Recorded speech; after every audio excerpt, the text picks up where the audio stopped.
Aye, sesibuyile. It's the most exciting time of the year. Sanbonani, welcome to Podcast Radio and Stuff. I think isona sikhathi sonyaka lesi la esike sivele khona sithi forget the behind the scenes guys abukutlwano. Let's do this thing on our own because it's burning. We want to record something and we want to drop something. We want to meet over coffee and record something because things are happening so quick and fast. 100%. Hello everyone, this is Podcast Radio and Stuff. Njoba jontokozesho njoba nje sihlangana sirecorda sisebenzisa okwethu okuncanyana kufani nale technology esijwayele ukuyisebenzisa. So sixoliseke ngesound mhlawumbe azizwakali kahle njengendlela ejwayelekile ngoba ithina nje sobabili sikhona kushishayo. Sishiswa ama speculations. Sishiswa omana lapho ngixoxele. Sishiswa amahemhemu. Maningi amahemhemu aphathelene nezemsakazo. Sithema sibuka ukuthi hey masifonele team. Sifuna isiya studio. Kuzothatha kude. And the one thing about our team, they are, they love their work. So bazofuna i-setup yase studio, bazofuna ukuyokwenza i-perfect editing. They want you to give them their time. And thina said no. Sizokwazi thina ukuyithintela lapha nalapha ya. Kodwa manje sifana wena wasendoda sifana nenkukhu ishiswa yiqanda. 100%. Hayi siyafa asingene khona. Yini ekushisa? Indaba. Liyalunga 1000 lam. 1000 lani. 1000. Lani 1000 angazikhuluma ngani. Awutsheleke umuntu onganje manje oyibuzayo ukuthi le 1000 ekhulunywa ngalo yini? Yilini? Mina nawe sine bets. Okay. Ithi i-bets ngithi mina ngisamila ngashintsha kule radio season ezoqala ngo-April 1 uDJ Siqemeza Sipho Mbatha Mr Understand uzobe engekho kwi-lineup ya on air yokhozi ngathi nge-1000 lam mangabe ekhona uthatha 1000 ngoba wena wathi uzoba khona. Yes. Wathi wena uzobe khona ngathi mina uzobe ngekho sasa sibeke 1000. Yes. So 1000 ngithi liza ngakumina. Hake asilinde sizwe impela ngiyeza ukuthi maningi amahemhemu ndikubuke ngathi abaningi noma angithi ama media houses amaningi ahamba nelokuthi uSiqemeza akabuyo Khosini FM. Mina lokho ngikholwa angakholwa kuze kube manje. Asikhumbuleke ukuthi uKhosi aluluka Paul kusama hemhemu nje. So untokozo excitewa amahemhemu namahlebisi. No mana lapho ngixoxele. Hayi bang excited. So asingene kona ntokozo. Sesiqalile vele sikhuluma ngokhozi. Ngicabanga ukuthi sibona ama newspapers amaningi kodwa kumele sikuveze ukuthi ama articles amaningi siwabone kwi News Avenue ekuyi online newspaper. Lapho khona ebi break akhona ama stories amaningi aphathelene nezomsakazo. And ezinye zezitori ezibreakwe iNews Avenue kuthiwa uSiqemeza uyahamba uKhosini ngoba ubecele ukuthi angabi yingxenye yabasakazi abazoba orale kube ingxenye ye-breakfast show ngathi bekunegotiatewa enye ishow ngathi lokho kugcine ngahambanga kahle lokho osekudala ukuthi kuthiwe akasekho nje enhlobo oKhosini. So mangabe ukuthi i-first scenario lo ukuthi kuzanywe negotiate show ikusho ukuthi ngeke abe khona kwi-breakfast kodwa usazoba khona kwi-lineup yokhozi okusho ukuthi imina ozoba netawo. Le yesibili uma ngabe ukuthi yona iqiniso le ukuthi abavumelananga ngeshow abesezoyithatha lokho kuzobe kusho ukuthi hayi itawo liza ngakwena. Itawo liza ngakumina mfowethu. So kuthi uV Mthembu uye ozobamba uhlelo lasekuseni nomroza ngokwalama articles esiwafundayo online. Yes, nami ngike ngakufunda lokho futhi sengikuzwile kuPaul abantu abaningi. Indaba ithi mina ngifuna ukubuka ukuthi uma kwenzeka lokho ngabe kusho ukuthini ngokhozi. I stand to be corrected. But ngiyacabanga ukuthi uzoqopha umlando uV. Yeah. angikhumbuli angisho ukuthi akukaze kwenzeke so makuthi kwenzeka uzongitshela umbukeli ukuthi no nangu umuntu ekwenzeka kuyena angikhumbuli kuba nomsakazi ofika osuka straight from i-community radio ayothi khaxa kwishow enkulu njenge-breakfast or i-drive your cause angikhumbuli but I stand to be corrected you understand because ngenze ukuthi hayi kuthiwa information yakho is not up to date but uVim Thembu ngiyamazi ngicela mina ukutshela factual information mina ngiyakhumbula akekho okay akekho umsakazi wakwasuka kwi-community radio waya straight kwi-breakfast show yokhozi phela siyabazi bonke abasakazi abayenza i-breakfast yokhozi in the recent history before wayengekho ama-community radio ingakho ngisho masingayilanda nje kusukela ngesikhathi so Kansas City isikhathi sabo Mandla Malakwana Linda Sibiya Esiqemeza Chatha Bhekimsane I can't remember Lucky Sfatha Alex Mthiyane those are some of the people abenze i-breakfast show yokhozi babengasuki kwi-community radio so I think we can say that with certainty if ukuthi uVim Thembu uyoyenza i-breakfast yokhozi uqopha umlando no so uqophe umlando mawukuthi kuzo announcewa kanjalo now here is my view when it comes to that because I do want to share my view asazani novi and I have absolutely nothing against him but kuyi-challenge enkulu le azobe ebhekene nayo so I'm not taking away ukuthi talented noma akekho talented he is talented he's we know him from TV Imizwilili we know him from Josie FM Drive he's been with the Josie FM isikhathi eside but uma sikhuluma ke ngale show le azongena kuyona you see okokuqala nje i-audience yokhozi iqiniso lithi ayimazi right so yona challenge yokuqala azobhekana nayo so kahle kuhle ukuthi mawusuka kwi-community radio uqala ungene mhlambe ku-top 20 noma ungene nge-weekend bakujwayela abalaleli baconnect nawe and then after a year or two mase uyongena kwi-prime time of course because of the experiences yes babone abasakazi abasuka kuma-regional radio station besuka straight from a regional radio station beyongena kwi-prime time but it's because of the experience abasuke sebenayo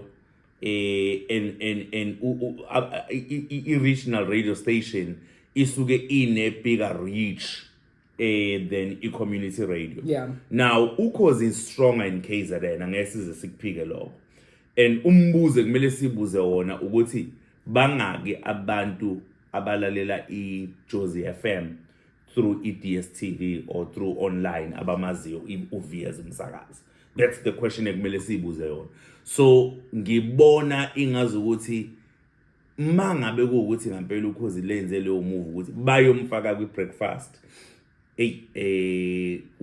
bamphonsela inselelo enzima kakhulu but ke we do not even know the setup noma mhlambe bathemba ukuthi ngoba ukhona umroza ekwe-voice ejwayelekile mhlambe umroza is going to be the first voice the leading voice and then uV abe second voice maybe it could work in ngaleyo format leyo but mina ukube bekuyimina owenza i-lineup anginankinga nokurecruitwa kukaV but bengeke ngize ngifake kwi-breakfast kwilokhuzane kwisizini yokuqala but kuveza isibindi ke kwi-club as management no you know I don't disagree with you at all ngivumelana nawe empeleni ngokushoyo futhi ingxoxo esesike saba nayo ibona kwi-podcast radio and stuff mina nawe siyavumelana ukuthi nanoma bethuba nomsakazi nanoma bethu talented kangakanani ukumthatha umyise kwi-prime time yokhozi kungenzeka lowo muntu kube ukuthi umset up for failure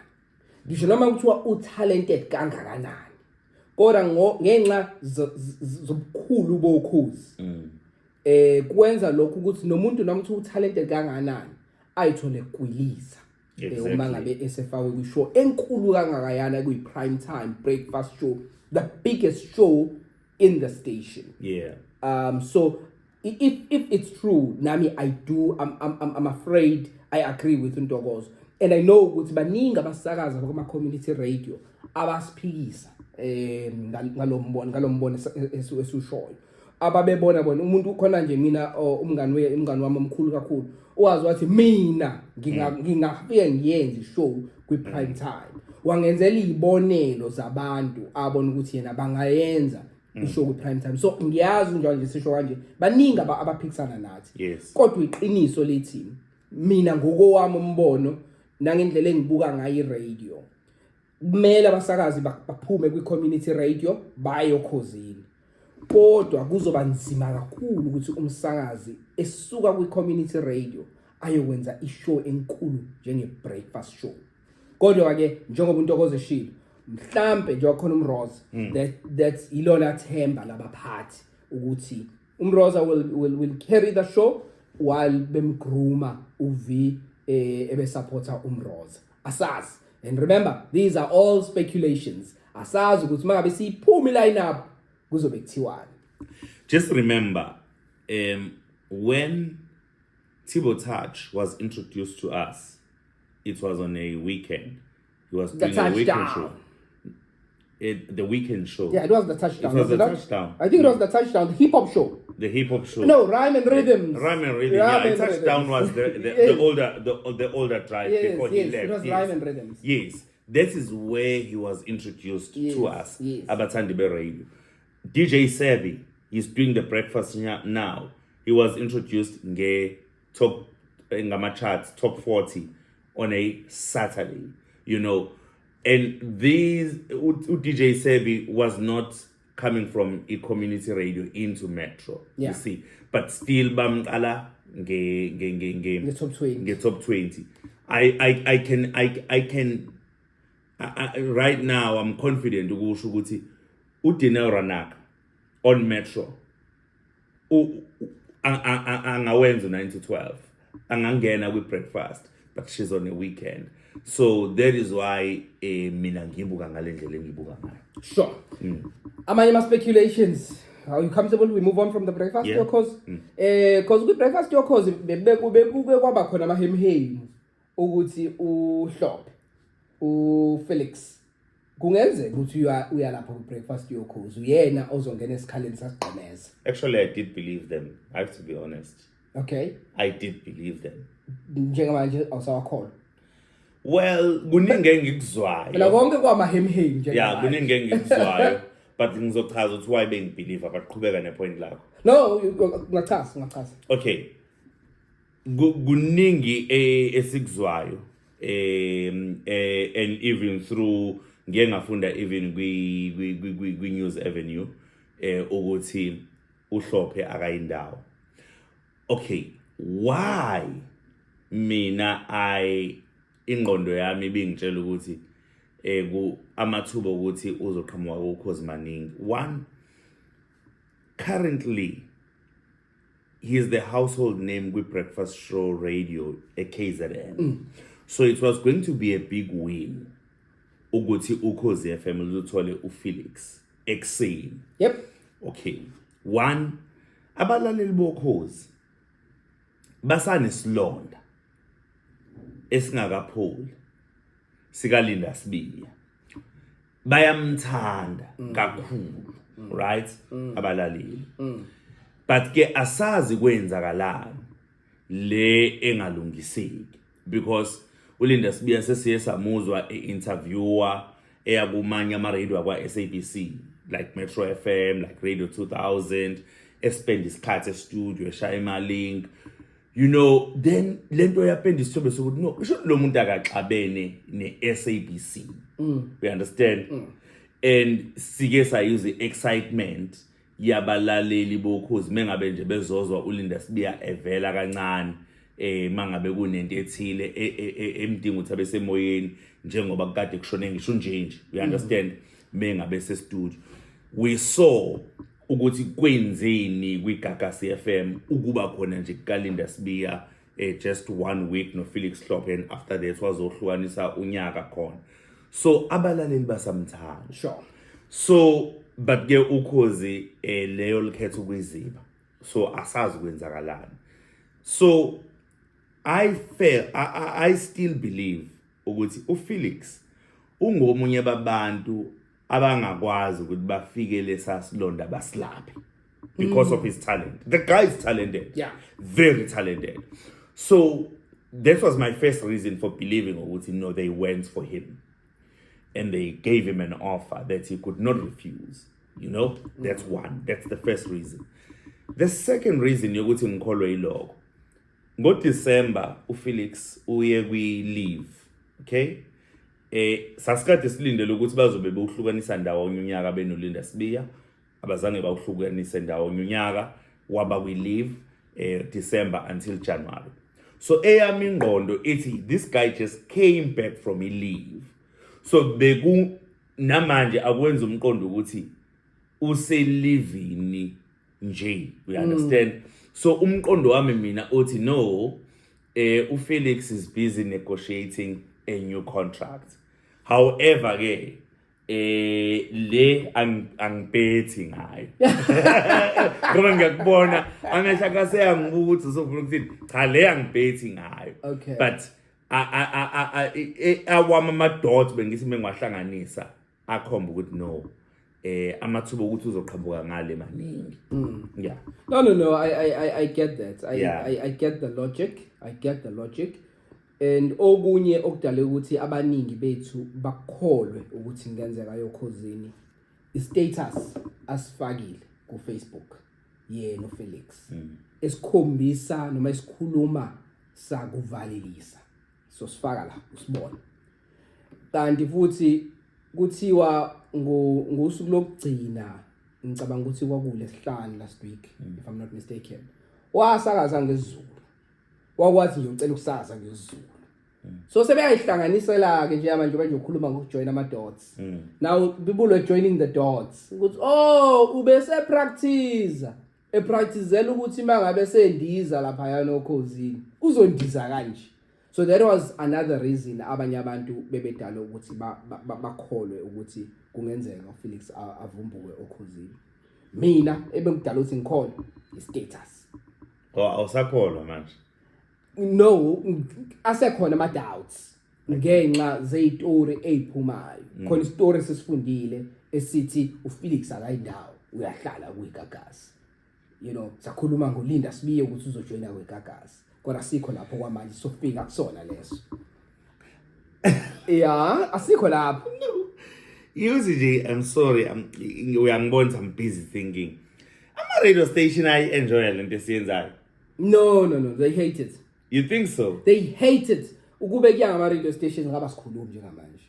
Ngoba bafuna indaba zabo ukuthi iphumela abalaleli baba a little bit uncomfortable it's rumors amanye okunye kuyiqiniso but kusayi rumor so bafise ngabe ku manage differently bafise ngabe you know thulani musana ukukhuluma but ke hey there's nothing they can do, we are here. Kanti siphinde safunda ke Japa ukuthi uLady D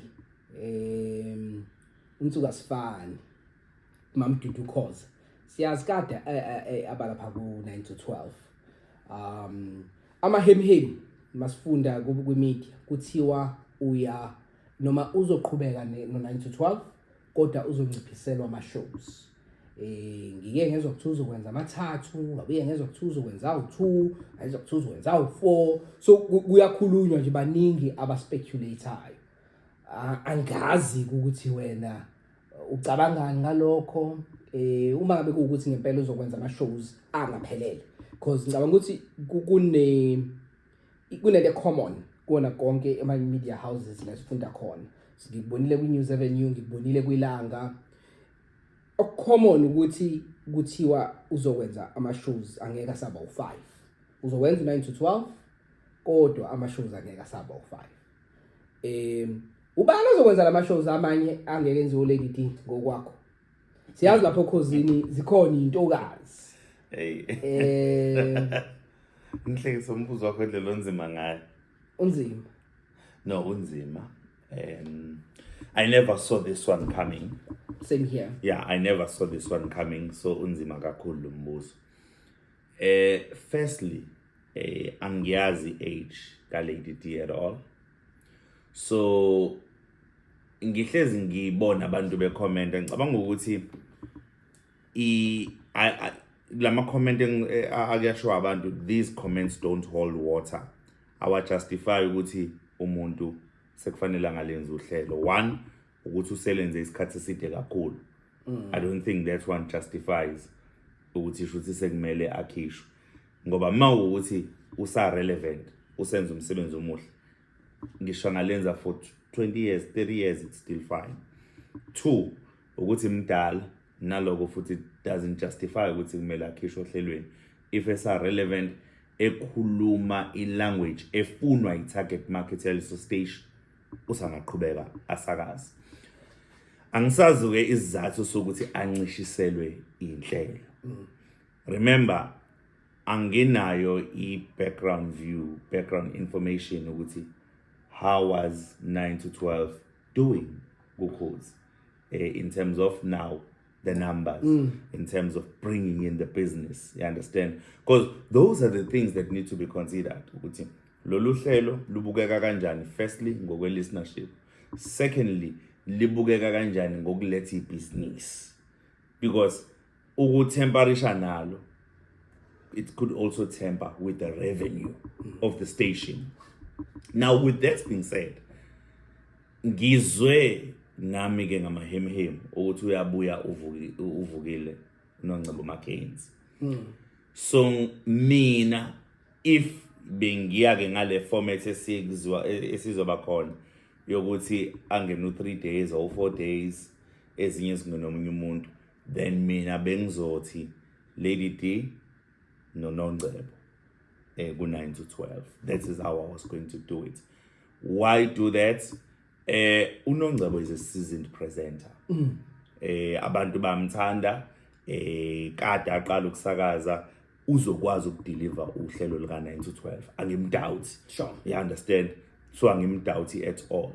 But again, wonke ama radio stations aba ne succession plan.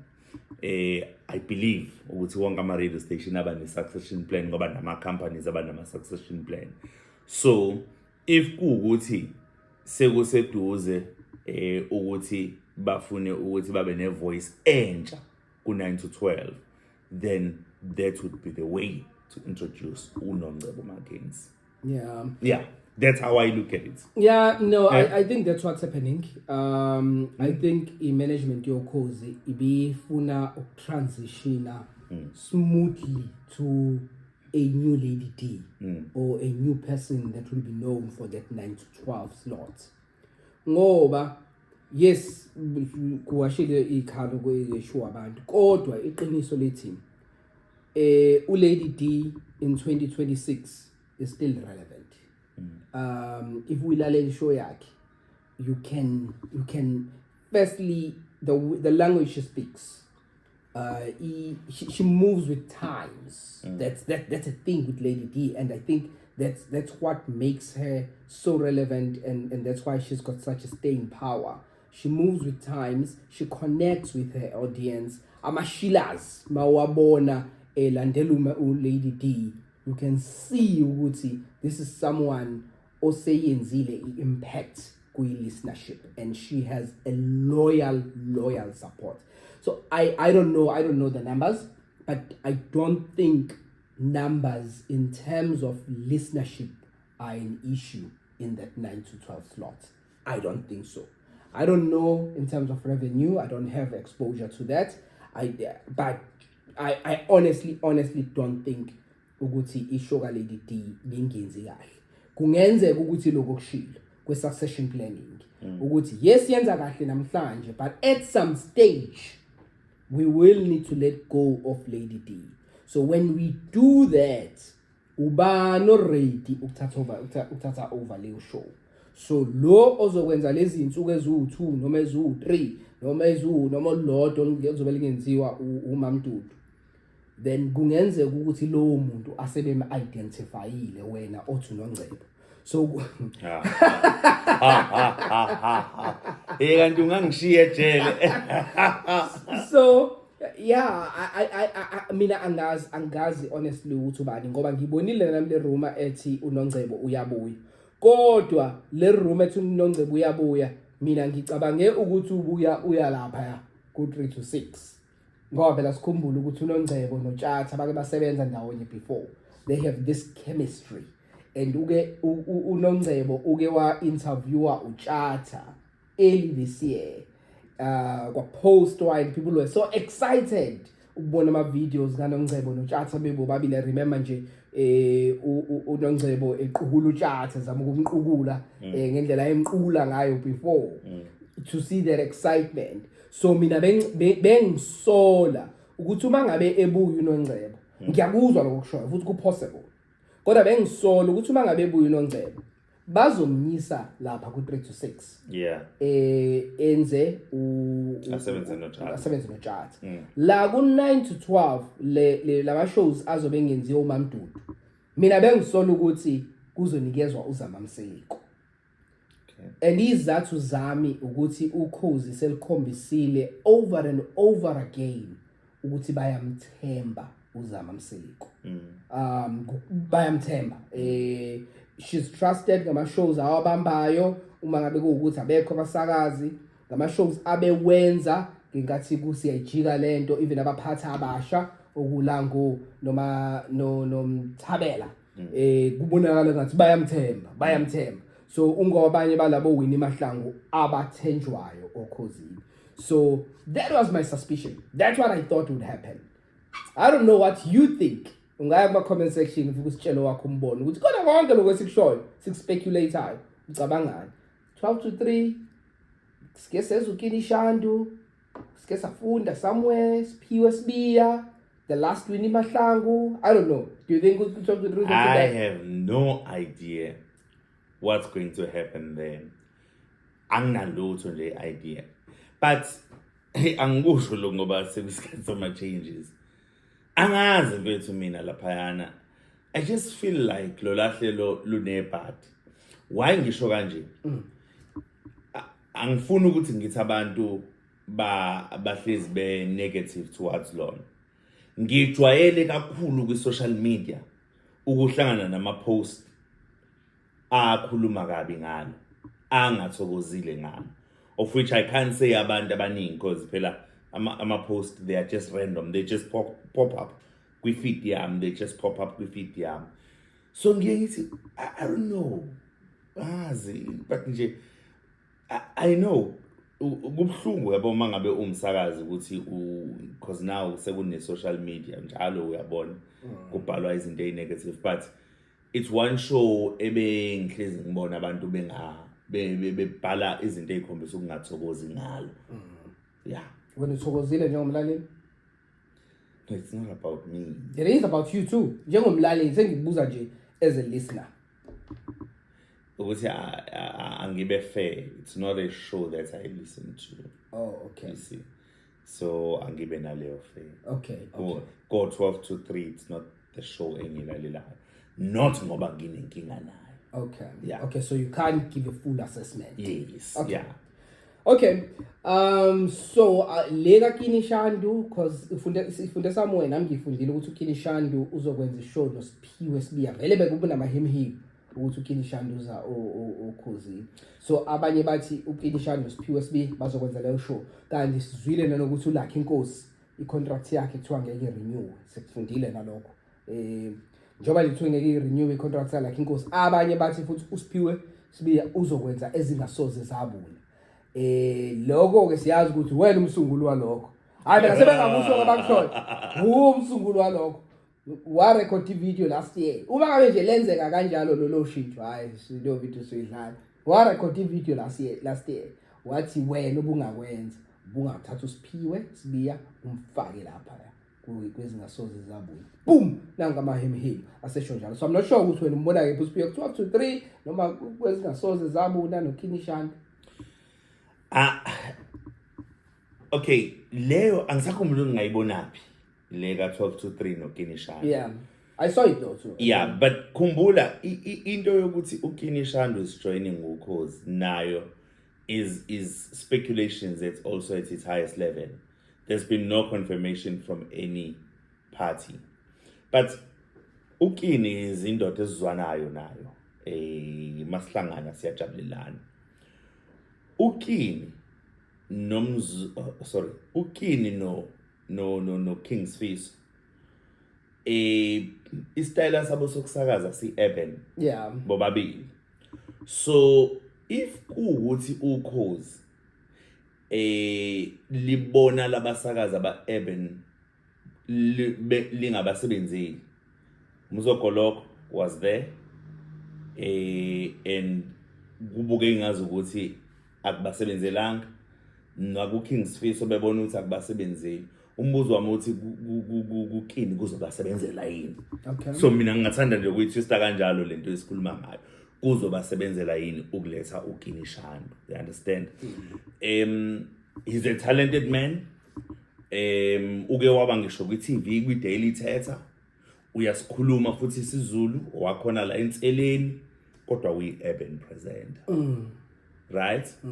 So so mangabe urban presenter uzoba appealing yini kwi-audience yoKhozi. Yeah. Wena mbuzo mina engingathanda ukubuza ukuba kwakhe ku-12 to 3 it's a good show, but it is about ukuthi uzoba appealing elibalani boKhozi. Sure. Yeah. Siphiwe Sibiya? Siphiwe Sibiya is part of the lineup yoKhozi.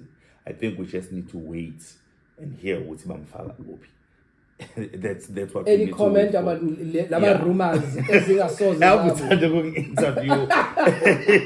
Okay, 12 to 3 she can do a good job. Une background ye community radio, so mengahlanganiswa nenye presenter ku 12 to 3 mawuthi bazokwazi ukuba nomoya wokuzwana angenza kahle. So mengahlanganiswa noKinishando babe nomoya wokuzwana angenza kahle. Menganikezwa futhi ezingasoze zabuna angenza kahle. But here is a twist. Angazi ukuthi mengabe buyi noNgcebo ubuyiselwana. Ubuyiselwa lophu uhlelo. uNongcebo ngingathini uhamba umgodo omkhulu kwezingasoze zabona. Abalaleli bezingasoze zabona bangajabulela ukubuya kaNongcebo. So mina this time around, to be honest, if uNongcebo is coming back, bengizobona indlela ukuthi ngingambuyisela yini lapha ya kwezingasoze zabona, because you do want to capture that Sunday audience and yeah. And I'm not taking any away from Italian Delgas PSB. And so if she's part of the plans, I still believe that she'll do a good job. I'm just mentioning this now because there's a non-name in the air. Yeah, no, I get you completely. Yeah. And Jobo Shujo ukuthi nami angimdoubt uSphiwe. Yes. Not 1 inch. Yeah. I remember when you recorded that video, ngangakaze ngicabange. Yeah. Kodwa wathi masukurekhodile I saw it.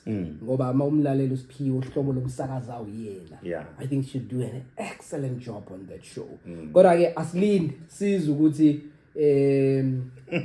usibali wami ulango ngithi usibali ngoba wakacela ngithathe kacela, so silinde siza ukuthi ulango usiphatheleni njengoba nje kusekusondele eduze. Angani makhona usafisa ukusho ngoKhozi ngaphambi simo voice Let's yekukhankasa. move to another station because ngibuka nesikhathi Yeah. So kwiGagasi FM sesikhulumile ngoFelix.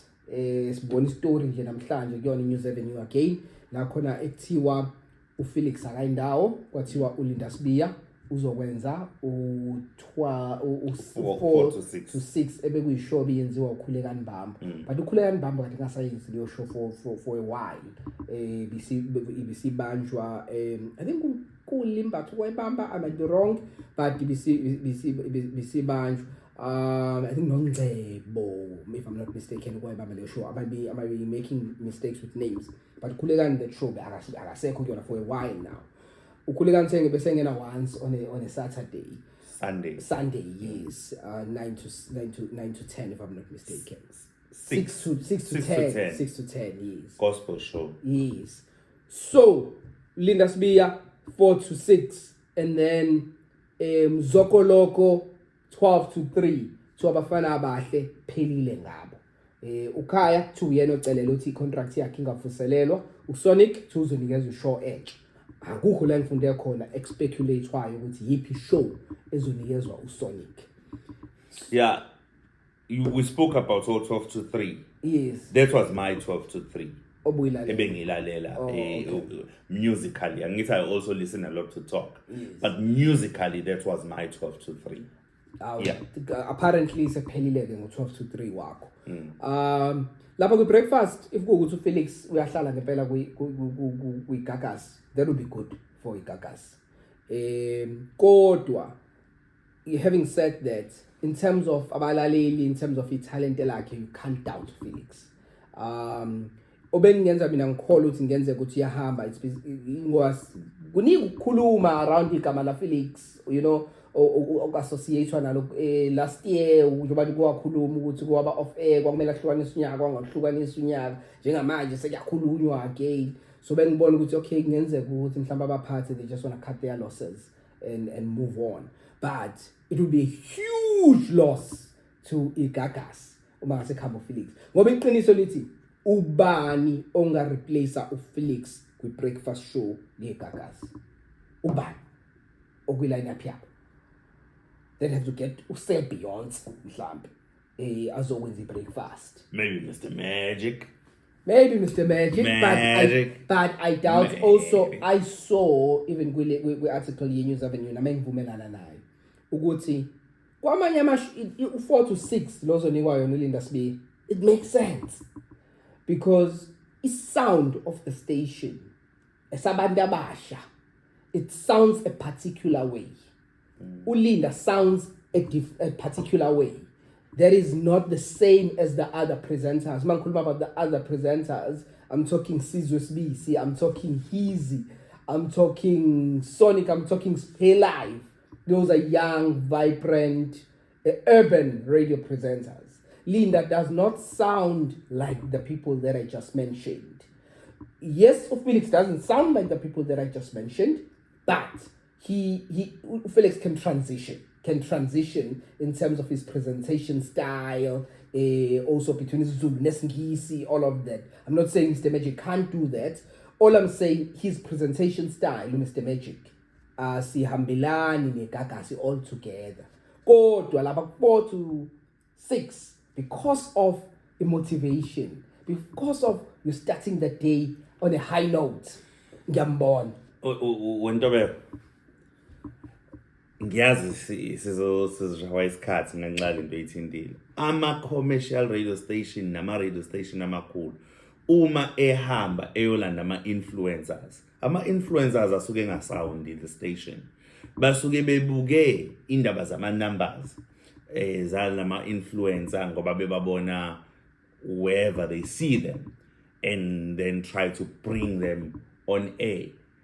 And you and I, we are not here to mention people's names. We have listened to people who don't even sound that radio station, and even in the present, you understand, I can't get. Now, if the person is going to give the station the numbers, and the person is going to give the station the revenue, why not gamble? So ubona ukuthi Linda angazi 12 to 3 kwiGagas. No, why not gamble? Ngiyakubuza mina ukuthi why not gamble? If a radio station ikwazi ukuthatha i-influencer ehluleka ukuhlanganisa i-link bamnikeze show. No, I get it. It's things you and I know. We talk about these things. I-influencer ehluleka ukuhlanganisa i-link bamnikeze show. Ngoba bethemba ukuthi uzolandelwa yilabantu bakhe baku TikTok or Instagram, wherever it is. Bamnikeze show ehluleka ukuhlanganisa i-link. I lasted for 12 months. Abanye they last even for longer than 12 months. Yeah. Now, la sikhuluma ngomsakazi okwazi ukuhlanganisa i-link. owaziyo ukuthi how do I make sure ngikhulisa kanjani i-listenership ye show yami enginiyeziyo. Why not gamble with that person? The business is about gambling. Why not gamble? True, it's possible. Ukuthi that's that's the risk. Remember, when you take a decision as a manager or as leaders, they look at, is it a risk worth taking? So they assessed and babona ukuthi, you know what, this is a risk worth taking, which might be a risk worth taking. Kodwa futhi, sometimes a risk that is worth taking, it might be short-sighted. Ukuthi, it's instant gratification. For today, the numbers will look good. But what about the future? What about, we were talking about succession planning. What about, 10 years down the line? Will this person still be with the station? Or 5 years down the line, will this person still be with the station? Will they contribute anything to the station? So I don't know. I'm not saying Ulinda ngeke ayenze ishow kwiGagas. Angayenza because umsakazi and he is talented and udlula yes ama-influencer lawo okhuluma ngawo. But all I'm saying is it was going to be a bit of a shock to the system when you are transitioning from listening to Njeps Zwane 9 to 12 and then it's Linda Sbiya 12 to 3. Regardless, or even if it's the breakfast show. So all I'm saying is, if it's true that the show that they're giving him is 4 to 6, I applaud the management here, Kakasi. It's well positioned. I get it because of his motivational nature, his story, his history. Uzokwazi ukukhuluma nabantu abasha who are looking for that motivation, because siyazi lesasilot ma-radio stations amaningi sesiseyivelwe i-motivation, those get up and go shows. Where better is possible, good is not enough. So where you could have done better, you have done good is not enough. What's your point? I think that they could have done better. Yes, shock the system. Yeah. And so which show then would you have given Linda Sbiya? I'm not. Because it looks like you've got a show. I'm not a programs manager. But we are speculating here. Yeah, we are speculating. I'm not a programs manager. But mina bengizothi makhelwane wami abantu bakho bayamthanda lo muntu. Ulibele umzibili. Even if it was for one season. Mina nje bengizovele ngimnyise kwi-drive. Bengizomthatha nje kahle, ngiyombeka kwi-drive, ngifike ngimhlanganise no-Sel Beyonce kwi-drive and move the two gentlemen kwi-drive and move them to 12 to 3. And that's it. That's me. That's him. Mina nje bengizothi Felix Ekseni. Felix is fine.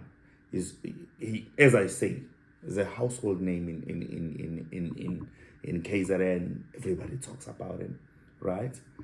9 to 12, I would leave it as it is, because now we know that 12 to 3 is being dismantled, if I may use that English word. Then the Kings of the Weekend, I will just bring them to 12 to 3, move them up, and leave Sel Beyonce and Ntambama. Even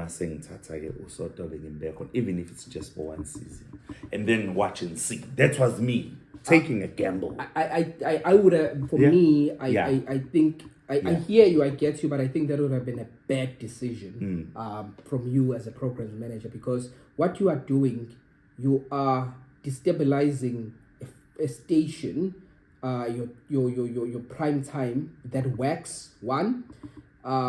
Making people unhappy because who's the people that are making Pay and Naves are big names. You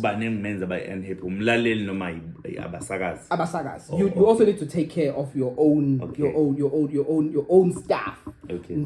Yes, you sometimes have to make your staff unhappy to make listeners happy. That I get. Okay. But I don't think it would have been worth this, because you're moving these two. They'll be unhappy with 12 to 3. They were comfortable with the drive. It's a big show in comparison to 12 to 3. You're bringing a person for one season or 2 seasons. and destabilize the whole station. You don't know after say Hambilo what's gonna happen. I don't think that would have been a good idea. I think that 4 to 6 show is a perfect show. Thank you. Let's move on. Yeah, I don't know. Yeah. Zokoloko 12 to 3. I was shocked by that because I went back to a conversation that we had with Mzo in my mind. I was like, wow, I didn't see that one coming. Congratulations to Mzo. He deserves it. He is moving from a drive to a 12 to 3, but to a radio station that is the biggest regional commercial radio station. So, and it is a show that he has done previously, and he did wonders when he was doing that show. So we are excited. Uti is moving there again. Yeah. Yeah. No, 100%. I didn't see it coming, but hey, we are here, and congrats to Umzo. I don't Hey, know. we are speculating to congrats. We need to mean. So yeah, thank you so much for watching this episode. I don't know if there's anything else on your side. There's so much, but let's end it. Yeah. Yeah. I heard on yeah. that also at Good News Avenue to Metro FM there won't be much changes. We go 6 to 6 lineup. I read somewhere that Munaka used to present a Piano Pulse on Podcast and Chill is joining YFM, but he show as Oyenza is not confirmed. So that would be big for Munaka. So we're still gonna follow up on these stories that we are hearing about people that are joining radio stations. In fact, I'm expecting some shocking announcements, especially at Ukozi FM. There are rumors that I'm hearing, and I'm like, Haibo, no spanbani.